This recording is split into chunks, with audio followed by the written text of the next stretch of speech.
ഒരിടക്ക് നമ്മുടെ ബെസ്റ്റ് സെല്ലറായി നിൽക്കുന്നൊരു കമ്മലാണ് കേട്ടോ. ബെസ്റ്റ് സെല്ലറാവാൻ കാരണം എന്താണെന്ന് വെച്ച് കഴിഞ്ഞാൽ, ഒന്ന് ഇതിൻ്റെ ഒരു വെറൈറ്റി ഡിസൈൻ, സെക്കൻഡ് നമ്മുടെ പ്രൈസിങ് ആയിരുന്നു. നമ്മൾ 499 ആയിരുന്നു ഈ ഒരു കമ്മൽ കൊടുത്തിരുന്നത്. എല്ലാ പീസിലും 600 700 പ്രൈസ് റേഞ്ചിട്ടായിരുന്നു നമ്മൾ 499 കൊടുത്തത്. അതുകൊണ്ട് നമ്മുടെ ബെസ്റ്റ് സെല്ലറായിരുന്നു ഇത്.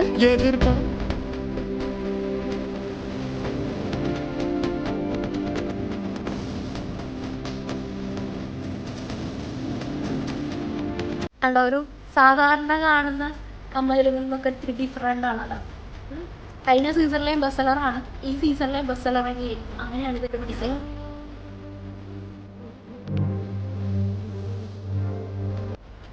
ക്യൂട്ടായിട്ടുള്ള പേളുകളൊക്കെ സൈഡിൽ വെച്ചിട്ടുണ്ട് കേട്ടോ. കേട്ടോ, അത് ഭംഗിയാണ്. പ്രീമിയം ലുക്കാണ്. പ്രീമിയം ലുക്കാണെന്ന് മാത്രമല്ല, പ്രീമിയം കാറ്റഗറിയിലുള്ളൊരു കമ്മലാണ്.